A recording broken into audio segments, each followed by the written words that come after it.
everyone. Thank you so much for being here today. That was quite a treat. I have one of the best jobs in the United States of America every day, but I have one of the toughest jobs today going after President Trump. But thank you for sticking with us and for your interest in our final panel today, a discussion with Health and Human Services Secretary Alex Azar and the Department of Justice's Sarah Isgur Flores. Today we're going to talk about crises, plural, on campus. And we'll have a specific examination of two of those crises, opioids and drugs. And the second one will be about speech on campus, something that Charlie Kirk of Turning Point touched upon in the last panel. So just this past Monday, 2 short days ago, President Trump and members of his cabinet, including Attorney General Sessions and Secretary Azar, went up to New Hampshire, where the president delivered his policy rollout on how to combat the opioid crisis, which we call the crisis next door, and also drugs overall.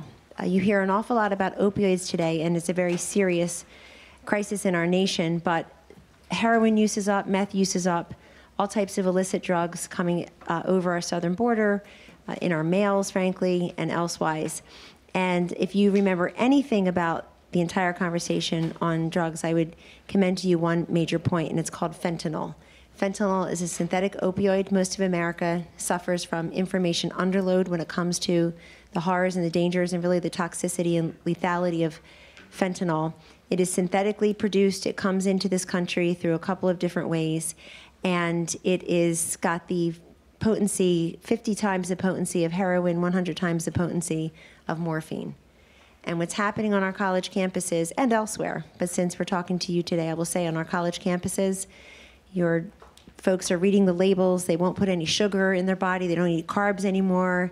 And they're very, very fastidious about what goes into their body. And then you buy a street drug for $5 or $10. It's laced with fentanyl, and that's it. So I guess my short advice is, as somebody double your age, eat the ice cream, have the French fry. Don't buy the street drug. Believe me, it all works out. Today, you'll hear less of me and more of Sarah and Secretary Azar. But before we start our discussion on both topics, I would like to commend to you a new website here at the White House that the President did announce on stage in New Hampshire on Monday. It's called crisisnextdoor.gov, CRISIS, crisisnextdoor.gov.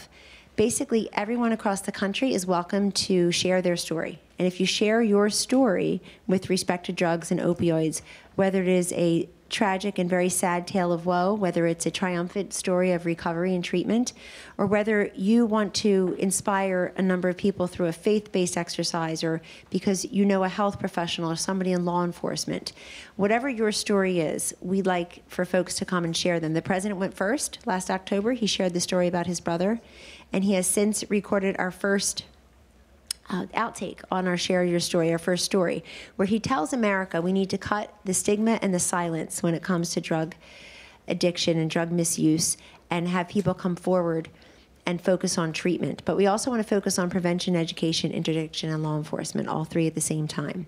So before we start the discussion here with Secretary Azar and Sarah, we first would like to share with you a story that came from Mitchell in Missouri since the President announced the website on Monday.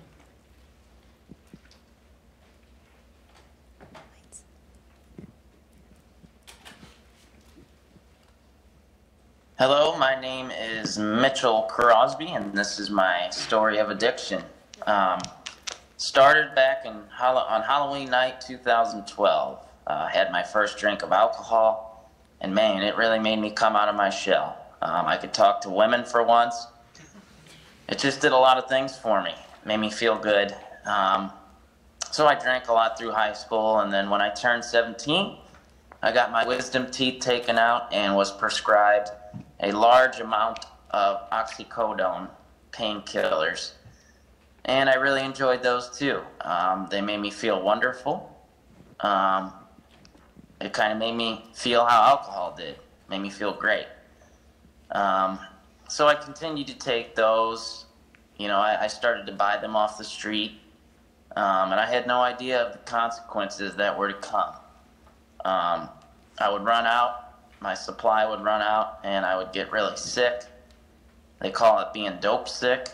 And then eventually, you know, those pills got expensive, so I turned to heroin, cheaper, much cheaper. And then they started to put fentanyl in the heroin. So it was a rough ride. It was 5 years of active addiction. And then finally, I had a couple overdoses and reached out for help. And to this day, I've got 6.5 months clean. And the only reason is from help from other alcoholics and drug addicts, Alcoholics Anonymous, Narcotics Anonymous, and the God of my understanding. If you take anything from this video, it's to reach out for help. I tried to do it alone, and I needed help. Best decision I've made. Thank you. And I'd like to thank those in the White House who are vetting these stories and receiving them. Along with Mitchell and the President, we've had the Surgeon General, Dr. Jerome Adams, Eric Bolling. We've had Darryl Strawberry and some others share their story. And we, as you can see from Mitchell, we're not looking for fancy lighting or professionally done videos. It could be as raw and real as one wants to make it. So please share the idea that one can share their story, and we'll keep going. Secretary Azar, you were there with us in New Hampshire on Monday. You were called up to the podium. And I thought that gave great illustration to how involved the President's administration really has been on the front lines of tackling the drug epidemic.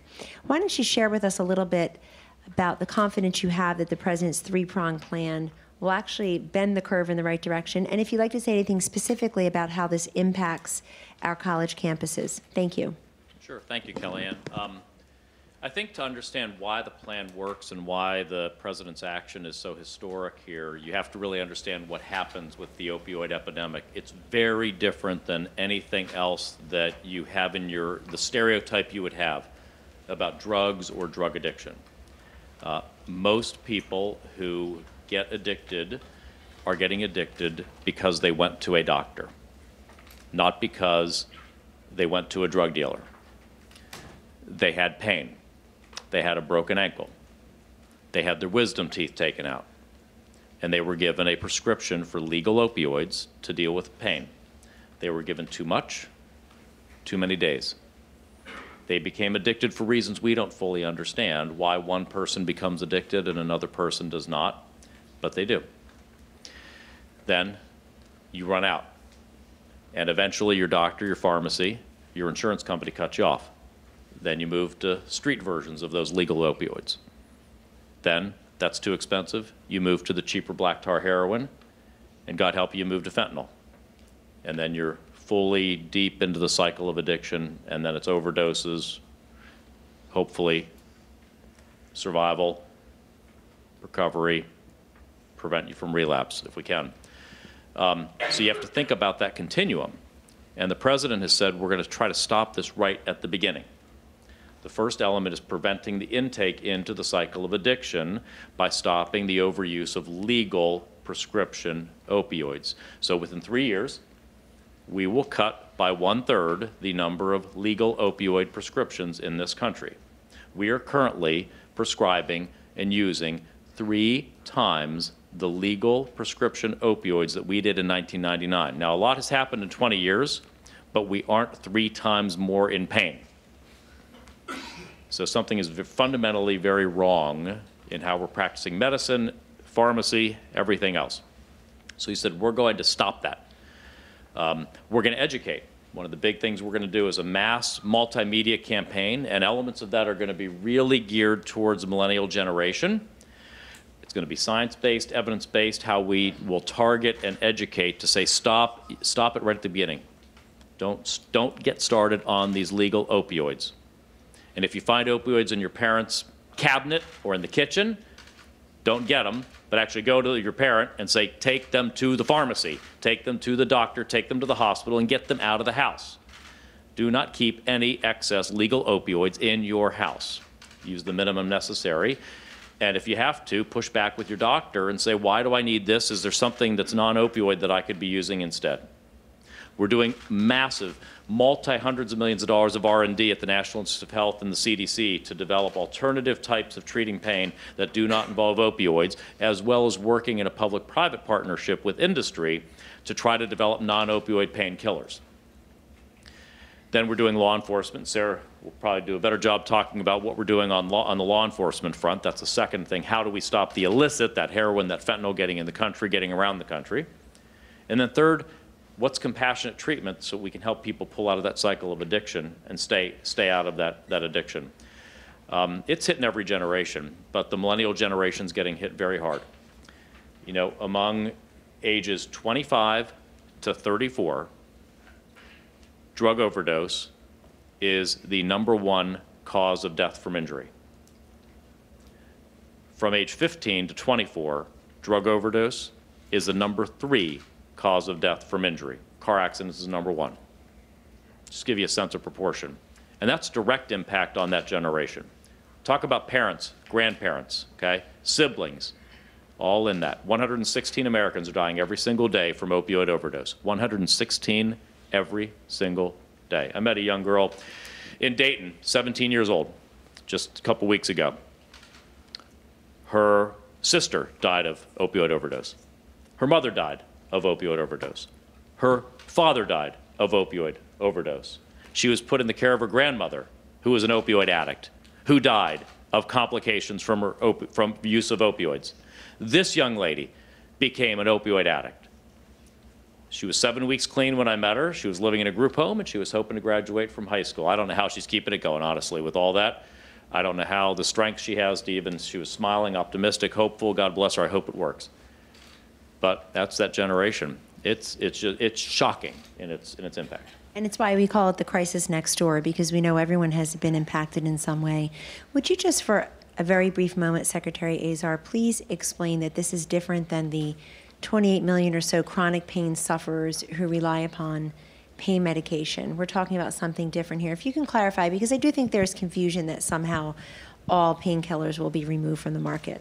Right. First, these are opioids. These are a particular type of painkiller. And also, of course, nobody's talking about removing them from the market. It's how do we ensure that the least quantity possible are used for the medical condition and for the individual and under appropriate tight supervision and with appropriate caution and warning. There are many people who suffer from chronic pain, especially folks who have cancer, people suffering from terminal illness. And we always have to balance that. We have to be very careful. And so that's all of our plans involve a sensitivity to those who are suffering from pain. But part of our research is also building the evidence base that there is more than simply opioids to deal with pain. And we want to build the evidence around non-opioid types of treatment, whether maybe for some individuals physical therapy, maybe other alternative therapies are appropriate. For some, there have been recent peer-reviewed studies recently that show that some of the over-the-counter medicines that are available for pain can, for the right individual and in the right circumstance, be as effective an analgesic as an opioid medicine. Okay? We have just gotten into the habit, patient says pain, hand them a script for a cheap opioid prescription. So we've got to rethink the medical profession, the pharmacy, pharma, all have to rethink how we practice medicine around pain. Pain is important. We don't want people in pain, but we cannot have the go-to be the script pad and writing a quick 90-day supply and patient go, you know, you're taken care of, go away. And that's the end of it. That cannot be how we practice medicine, and the medical profession doesn't want to practice medicine that way either. So we need to work together, pharmacy, providers, the farm industry, regulators, all together, insurers. How do we make it the least quantity possible and only in the right circumstance? Thank you very much, Secretary Azar. Sarah Flores at Department of Justice, you've also been an amazing partner for this White House and this administration's effort to try to combat the opioid crisis and drug supply, drug demand. And the supply piece is very important too, whether it's shutting down the dark web or announcing the first indictments of Chinese nationals for fentanyl trafficking. I feel like every day I read something else someone at the Department of Justice has done to try to improve upon, our efforts to disrupt the flow of drugs into our community. If you can also tell us what the Department of Justice is doing. Attorney General Sessions was also there on Monday. I've been to the Department of Justice when you have been the person in charge of these press conferences where real significant actions have been announced and efforts undertaken. If you would highlight them for us today. And thank you for being here, Sarah. Well, sure, and Kellyanne is a wonderful partner in this. I think the president has done so much to highlight this. As you said, it's the crisis next door that people aren't, it's so prevalent we're not talking about it almost. So at the Department of Justice, we obviously handle the law enforcement side, and it has become a singular focus of Attorney General Sessions. So he is actually in Tallahassee today talking about opioids. Tomorrow he'll be visiting a prenatal unit of opioid-addicted babies who are born addicted, which I believe there's 25 a day right now being born addicted to opioids, and the pain and withdrawal that they have to go through to become healthy little babies. And last week, we met with 10 families who had lost their children to opioid addiction, and the stories were so similar to what you're describing, how they start, the process, then you get to fentanyl, overdoses, treatment, overdose again. And these parents and the heartbreak in their eyes, for anyone out there, do think of your parents, and I have sat next to them, and like he said, reach out for help. At DOJ, just today, actually, we announced 2 more cases, one in Toledo, where they had taken 3 pounds of fentanyl off the street, and as the U.S. attorney there pointed out, that is enough to kill everyone in Toledo several times over, and that's 3 pounds of fentanyl. In San Diego, they took 77 pounds of fentanyl today. If that gives you some indication of what's coming over the border, it is why what the president talks about with border security is so important. This is not a political talking point. This is about lives. So, that's just today at what 2 offices in the Department of Justice did. We also have our J-Code task force, which looks at darknet marketplaces. We shut down Alpha Bay last year, the largest darknet that was selling illicit fentanyl. A couple of 13-year-old boys ordered some drugs off Alpha Bay, and one of them died overdosing on that. He was 13 and had ordered this on this darknet site. So we have people dedicated just to finding those sites, taking them down, making sure that no one can get their hands on these drugs. We have our pill task force, which looks at the doctors and the prescriptions. Many of these doctors are prescribing for true pain and people who need them, but that's not always the case. We indicted 50 doctors in our healthcare takedown last year, the largest healthcare takedown in history. There were 400 defendants total, but 50 of those were doctors, and a lot opioid related. So that's just a small piece of all we're doing, but we are sending resources to this problem every day. One thing I will plug that you mentioned is our DEA Take Back Days. Our next one is on April 25th. There will be locations around the country where you can turn in your opioids to a single place. So yeah, if your parents have opioids in the cabinet, or if you do, frankly, we're wisdom teeth age, find one of those and bring it in and meet some of your friendly DEA agents in the neighborhood. They're really nice, and the dogs are fantastic. They're really friendly. They say don't pet them, but just ask, it'll be fine. Thank you, Sarah. In fact, last Take Back Day, October 28th, witnessed the largest collection ever, 950,000 pounds of little pills. Think about that. It approximated the weight of 3 Boeing 757s. And the president had made it the centerpiece of his weekly radio address that weekend, and 2 days before Take Back Day, he and the First Lady had delivered their joint policy address on this topic, where he was able to mention it as well. So it really is peer-to-peer and community leader to community leader just to talk about bringing back these drugs. My own goal, and we're working on it, would be to have Take Back Day be every day, or certainly more frequently than twice a year, because we should just have this ongoing ability, and some hospitals do have an ongoing ability for one to bring drugs to be safely disposed, no questions asked. And so that's very exciting. I think we should turn to the questions in the audience. So let's begin with Thomas Farrell, the chair of the Ohio College Republicans. Hi. Well, first, thank you all for being here. As you mentioned, I'm the chair of the Ohio College Republican Federation. I'm also a student at the University of Dayton. As you mentioned, Secretary, Dayton has been hit really hard. It's one of the worst cities in the country. Recently, the DOJ actually gave $2.9 million in a grant to Southern Ohio to deal with this, and a lot of Southern Ohio is rural. So as somebody who has seen a lot of Southern Ohio and seen how the crisis has affected all of Ohio, I'm curious to hear what the DOJ and the administration as a whole is doing to combat the opioid epidemic, especially in rural areas. Thank you, Thomas. Great question. The DA actually, and this all gets a pretty technical, not that interesting maybe, but it is so important.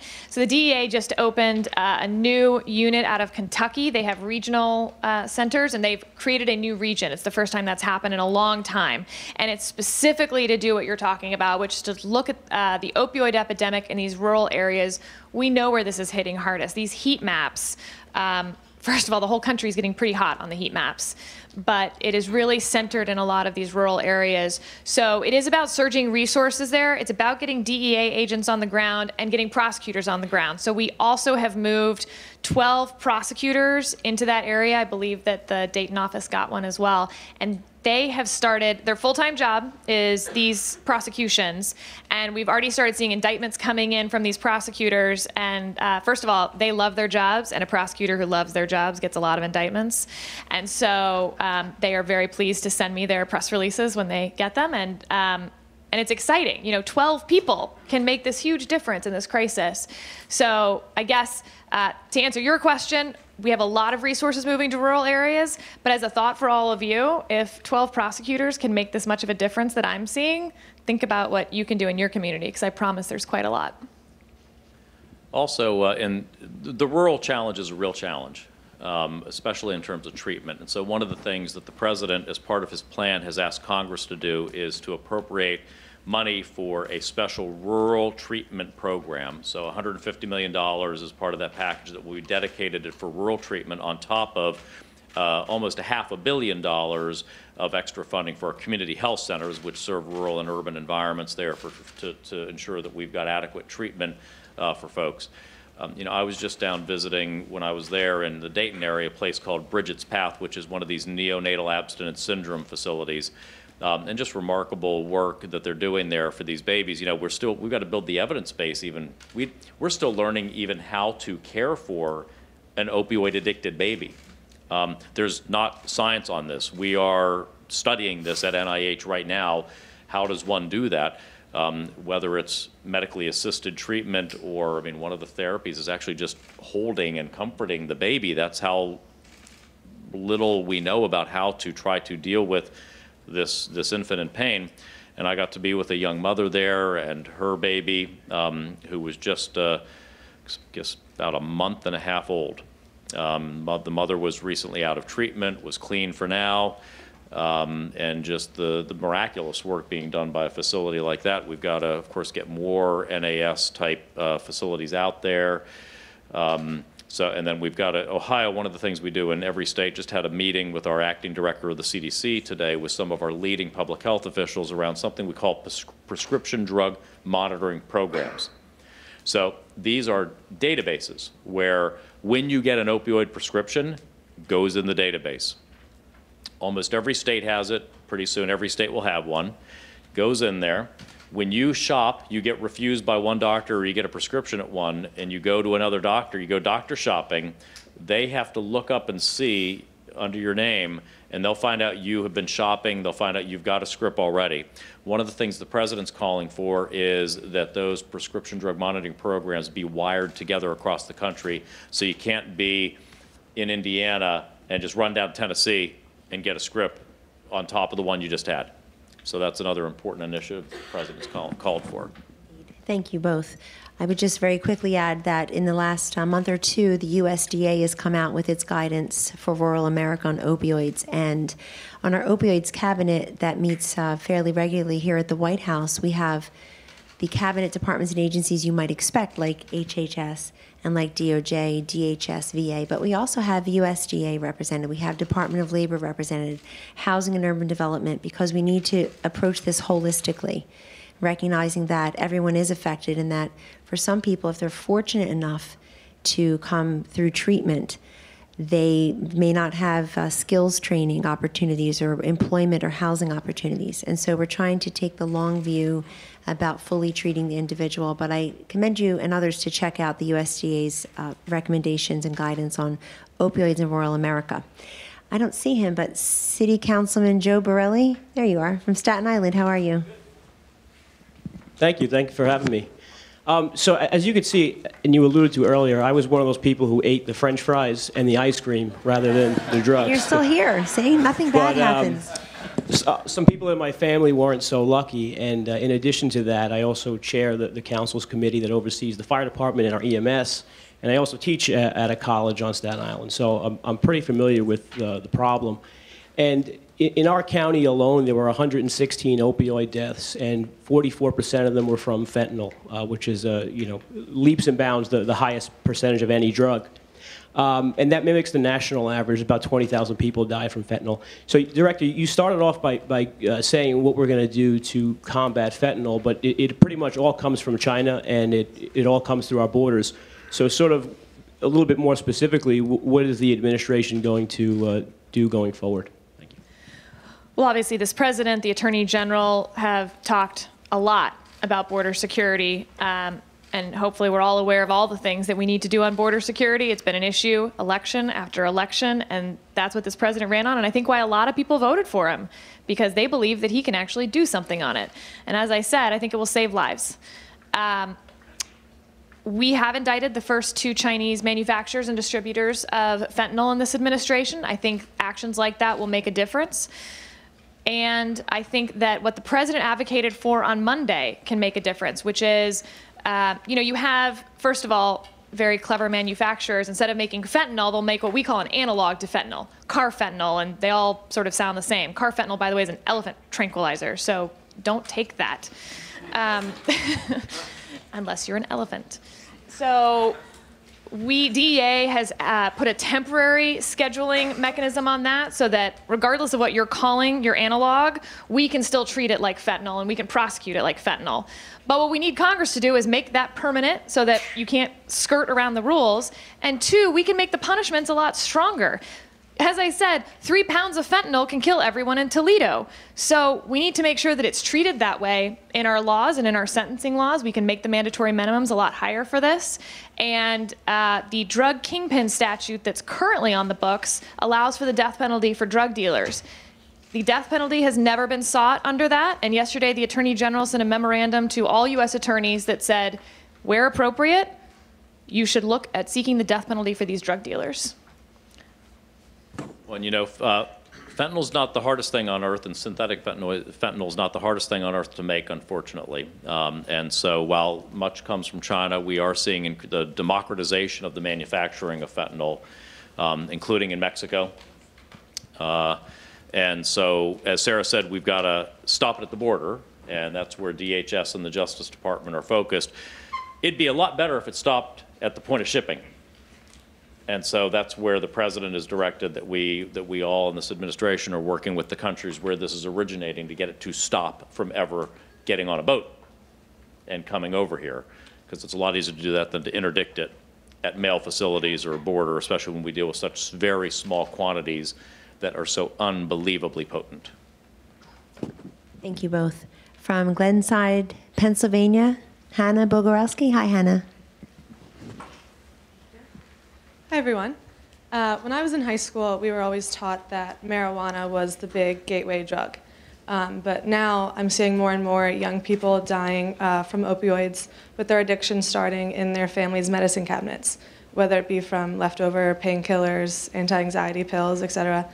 What is this? You touched on it a little bit earlier, but what is this administration doing to convey to the young people that these so-called family medicine cabinet drugs are just as dangerous?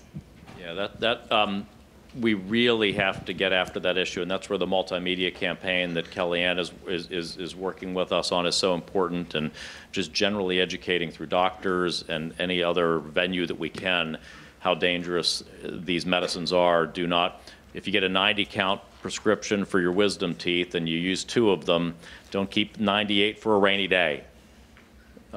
Get rid of them, get them out, and take them to an appropriate facility to get rid of them for your own safety, the safety of your kids. So that's the legal opioids. You mentioned marijuana. Well, as Kellyanne, this is something people are not talking enough about, is the lacing of illegal drugs with fentanyl. Okay? These are very sophisticated operators, and they are lacing other illegal drugs with fentanyl to get you hooked on opioids and bring you into their system. I have met the families of individuals who have taken street versions of antidepressants, for instance, so illegal street versions of them, thinking they were taking a medicine for depression, and it was laced with fentanyl, and they are now dead. Okay? Marijuana laced with fentanyl. All kinds of other products laced with fentanyl. The country has not yet woken up to this scourge of fentanyl as the super-powered opioid that it is, and how the enemies of our public health are using it to get you hooked in ways, again, that you are not seeking out to become an opioid addict, but you may find yourself one. So you actually talked about my mother. I talk about her from time to time. She was a very early Trump supporter, supported him in the primary, and just loves our president so much. She absolutely hoards the pills for rainy days. And, you know, I'm sitting up here on this panel thinking about this, and I'm like, you know what? I think my mother does that. And now I'm going to go home and check. So I'm going to call her after this, because I actually think that, you know, she comes from that generation, right? Like, they keep everything if it could be used someday. And so, like, she will not take any of them. She'll just save them all, like, because you never know when you're going to need that Tylenol with codeine laced through it, whatever. So I'm doing that when I get off this panel. Glad to hear it.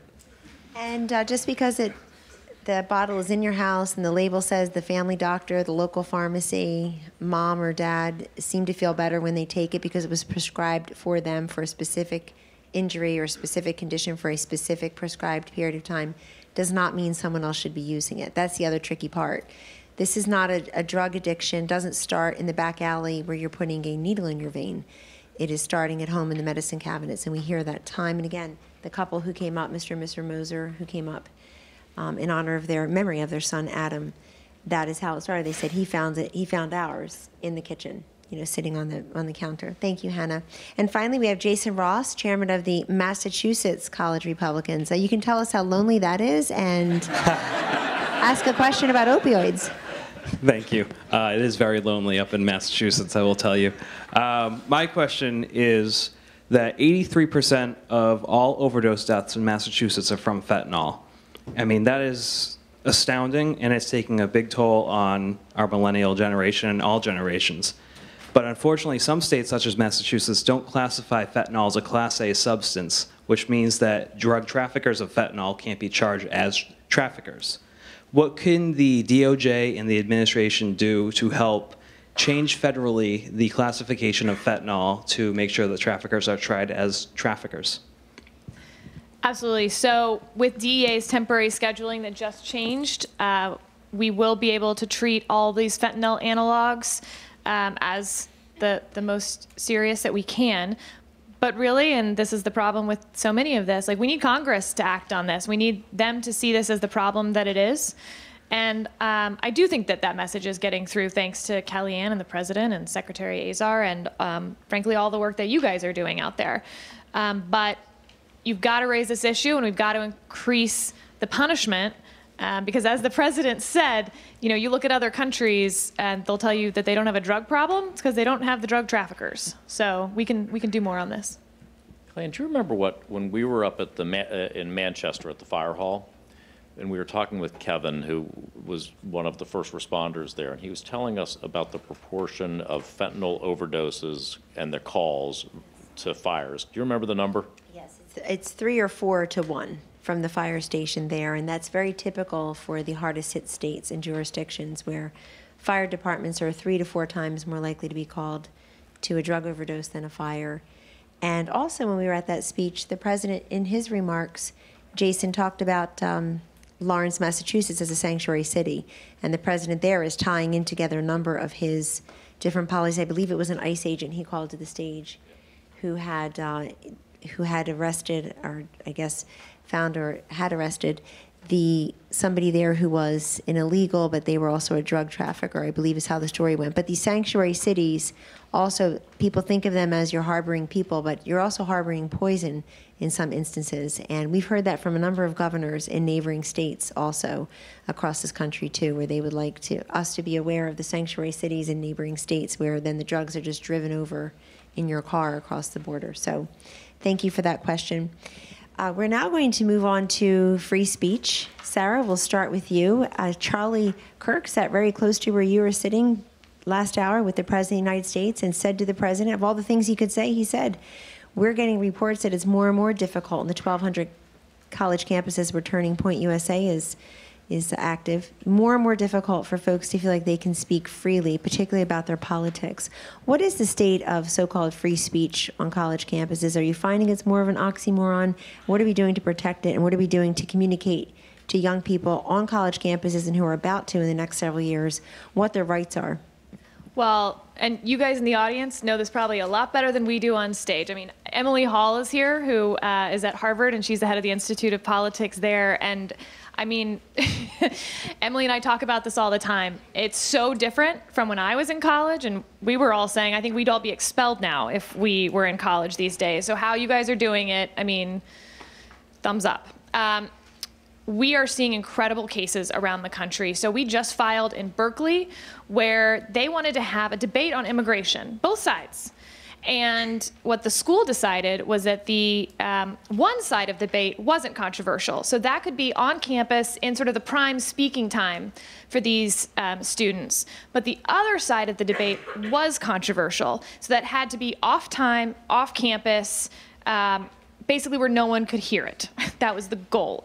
And so what we've done is filed a statement of interest, it's called in that case. It's basically an amicus brief coming on the side of the plaintiff saying that that is a violation of their First Amendment rights. If you go to a state school, they are part of the government. That is your First Amendment, and they cannot abridge that. Another just incredible, I mean, some of these blow my mind when I read them. This one kid, I can't imagine he thought this would be controversial. He wanted to hand out copies of the U.S. Constitution. It had the First Amendment in it. They stopped him, told him to stop. He said, well, you see the irony in this, I'm not gonna stop. And so he kept handing out copies of the Constitution. They arrested him on his college campus. Like, I couldn't have written that. I mean, as a press person, my first thought is like, you did this for me, thank you. This is the best example ever. You were handing out the First Amendment and they arrested you for it. You know, in another case, on their entire college campus, there is 616 square feet called the free speech zone that you're allowed to have free speech in, only if you have a permit from the school and you tell them what you're going to say ahead of time. So there are insidious ways that they are attacking students. It's these free speech zones. It's this idea of the heckler's veto, really what Berkeley did, which is if someone else might find your speech offensive, they control whether you get to speak. They decide whether what you're doing is offensive and get to say no. Guy Benson speaks at college campuses across the country, and he was telling me they have like emergency exit routes for him. I am sorry, but if you are on a college campus and can't handle having an idea exposed to you that might challenge your worldview, you're doing the wrong thing. You shouldn't be in college. You should be in a little bubble. You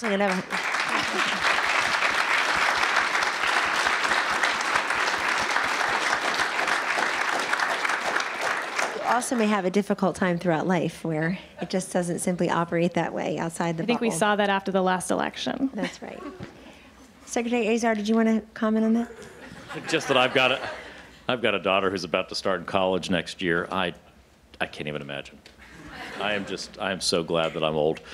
Well, wait till what happens when, since we're the same age, stop it. But wait till she tries to invite her dad, who's in the president's cabinet, to heaven help her. We'll see what happens. So, Sarah, you have a question from Tyson Langhofer of Phoenix, Arizona. There he is. Thanks for talking about this important topic. I'm the director of Alliance Defending Freedom Center for Academic Freedom. Great organization. Thank you for the work that you do. Absolutely. So we defend the First Amendment rights of students and faculty throughout the country, and we see exactly what you see and what you've talked about every day. In fact, I have 3 current and former clients here today. I just want to recognize Mark Cahanding at Cal State LA, stand up for a second, and Jeff Lyons at Bunker Hill Community College, a Navy veteran, and Nathan Apodaca of Cal State San Marcos. You know, it takes courage to stand up to your university. Can we just take a second and you know, thank them for standing?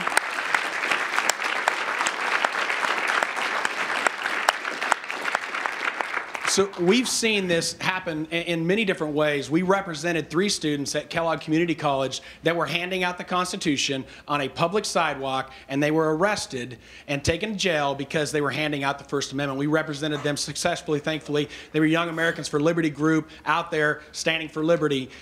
We represent currently Chike Uzabunam as a student at Georgia Gwinnett College, and the Department of Justice has weighed in on that, and we appreciate that. But Chike was sharing his Christian faith with other students, and he was stopped by his college because they said they had a policy that said that you cannot disturb the peace and or comfort of other people.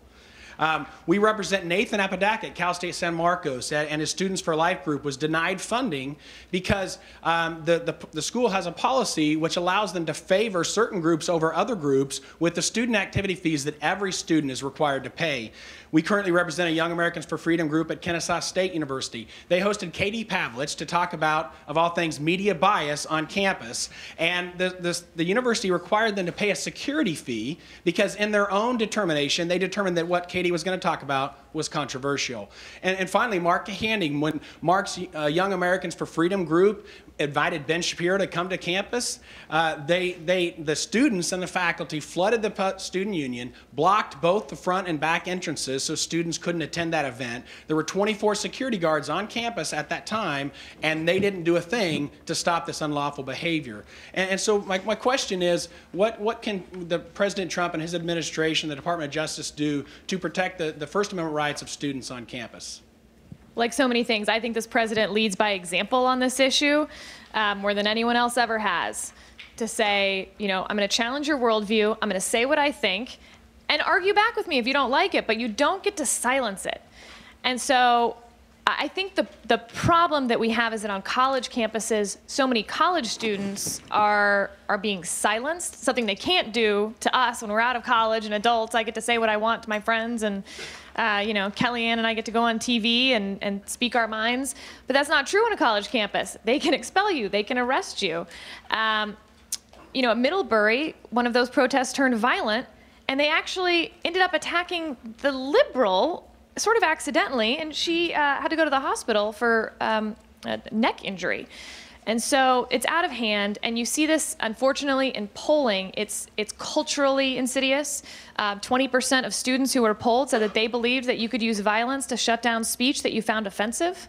And it's why you're seeing speech codes on college campus, that offensive speech is not allowed. Who determines what's offensive? What does offensive mean? And if that becomes a subjective standard, I don't think that really fits with academic freedom and with actually what allows us to have the startups in Silicon Valley and the creation at the NIH of a new non-opioid painkiller. That is from challenging the status quo and from saying I have a better idea and I have a different way to do it, not from groupthink. So we are happy to wade into these cases where we can, and very happy that groups like you exist to do the work that you do every day and spend your time on. ADF, I know, has taken their slings and arrows as well. So it is about a cultural change, and that's all of you guys can do far more than I can on that. Thank you, Sarah. Mark, did you want to say anything? Good afternoon. Thank you guys for being here. So as Tyson mentioned before, I am the chairman of the Young Americans for Freedom chapter at California State University of Los Angeles, which is a chapter affiliate of Young America's Foundation. And being part of a great organization like YAF, it's taught me to stand up and fight for my conservative beliefs. But because of this, I've had professors and administrators constantly threaten me with violence.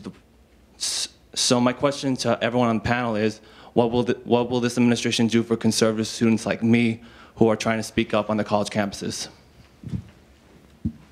Can I first ask you what the college campus did for you before we get the federal government answer? Could you clarify? Did the college campus help you out at all? Did California State help you out at all?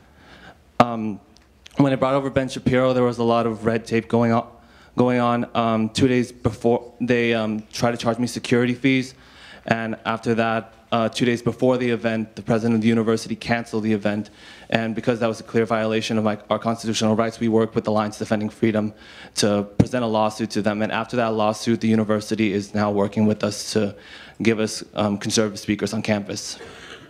It does seem anyway, Sarah, that when you hear these shock the conscience anecdotes, that if they're brought to the Department of Justice, or I assume in some cases the state courts or the state prosecutors in this case, that action can be taken or at least examined. Is that the way it works?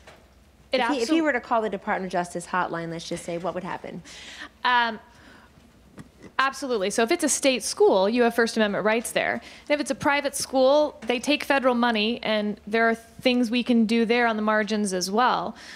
And what they're doing with Alliance Defending Freedom is incredibly important. The problem is that, and we know this in other things that the president has done, the court system takes a long time. You're going to be probably out of college by the time this is resolved. And thank you for standing up and doing that, and the amount of time and energy it's going to take for you to see that through is so important for everyone else in this room. But again, it has to be more than the federal government coming down and working through the court system. It's more than that. It is changing that idea that I think the president does every time he speaks. I think it makes a difference to show, even if it's just you at your school alone, that you can say what you think. And it would have the terrible chilling effect of really discouraging people in the future from bringing college campus speakers or organizing or having a club or a meeting as such. So my advice would be to not allow that to deter you, to allow that to fortify you, and to channel that into action together, because I think there is a great deal of not just safety but strength in numbers when it comes to that. Kara Zupkis here at George Washington University. Thanks, Kara. Hi, thanks so much for taking the time to talk to us today. So I'm Kara. I'm a junior at George Washington University, and I'm treasurer of our Young America's Foundation chapter there. We do face a lot of backlash from students on campus, specifically about free speech. Most recently, we brought Senator Rick Santorum to speak on the Second Amendment. Students vandalized over 2,000 of our posters because they did not agree with them. People were following us, trying to take down the posters as soon as they were up, simply because they thought they were dangerous or didn't agree with speech. In my opinion, free speech shouldn't be a partisan issue. And a lot of the times the administrators don't do as much for conservative students on campus as I feel that they should, or that they would with liberal students and liberal student groups on campus. So I guess my question for you would be, how can we hold administrators accountable to ensure that there is no kind of viewpoint discrimination, especially in regards to free speech? How great that you postered 2,000. I mean, that's a lot. Like, all of us have postered before. Like, I'm impressed. Make them take down 2,000 posters if that's what they're going to spend their time on. Well done, you.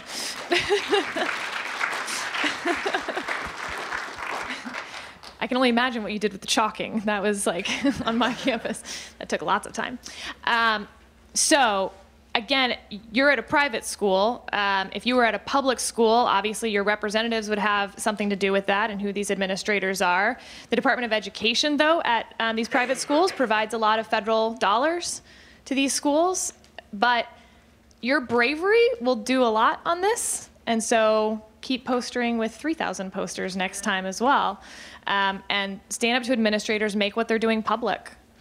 But, you know, everyone here, and I think everyone on this panel would say this as well, the courage and bravery that you're having to display now will pay dividends for you later. So don't back down and don't get shy now. You're in the heat of the battle. So fight on, and you will reap the rewards. It really is very important to stick with it. Secretary Azar, I didn't tell you we were going to talk about this, but you're ready. So you got that from the president on Monday, right? So this is nothing. Can you tell us a little bit about the Code-a-thon that happened at HHS? Because I think it's a very impressive exercise, and perhaps in the future, some people in this audience are watching would want to be involved in that. So we had an exercise where we brought in top flight coders and others to help us as we deal with these problems. It was before I got there. They all came in and really spent, was it a day or a whole day, as a code-a-thon doing a contest on this work. Of ways that they could develop the best apps and help us with our data and manipulating our data to try to find trends out there that would help us from an enforcement perspective or a regulatory perspective. I don't know if you've got some other context from your work with it. I think it's great, and I wanted you to mention it on behalf of HHS because I think it's a great example of where best practices in the private sector are coming into the cabinet department that is tasked with the health side of this crisis. We have met with the tech companies here at the White House. We've met with the professional sports leagues. Folks have been incredibly helpful in asking how can we help. And I will just tell you in closing, each of you can offer closing remarks as well, but in closing I will tell you that this, as even the President and the First Lady have remarked, is a nonpartisan issue looking for bipartisan solutions. And we have been very heartened to see some pieces of legislation pass with overwhelming support, in some cases near unanimity in its support. And I just think when you talk about something like coding, we don't necessarily think of federal agencies hosting those types of events or contests. It gets the public involved in a way, too, that'll help cure what I consider to be the information underload on so many of these issues. We're inundated with information on so many things, but I bet you heard some of these anecdotes on free speech for the first time today. You've probably heard some information from the Secretary and from Ms. Flores on opioid-related issues and ideas and circumstances. So to the extent that my advice to you would be a resource. Tell someone else. I think peer-to-peer is the way to go. People will look at you and say, I like you and you're like me. And it's much more important to have peer-to-peer messengers on the campuses and within the larger communities than nearly anything else. Secretary Azar, would you like to say anything in closing? We've got a great group of folks here and online watching, and I would just encourage you all to think about coming into government, those who are in school, think about that in the future, and those who are already out, think about the impact that you can have by joining us in government on this type of work, whether it's at the state or the federal level. At a young age, you can have a tremendous, tremendous impact, and it can be extremely fulfilling, the kinds of issues Sarah and I have been talking about here. You can play a big role on. So thank you for being here today. Thank you, Mr. Secretary. Sarah? Well, I would just say I also went to school in Massachusetts and know how lonely that can be out there. And I'm so glad all of y'all are together here. When you go back to your schools and you're feeling lonely, remember being in this room and that everyone here was with you and supported you, and that you do have folks out there. So keep up the courage.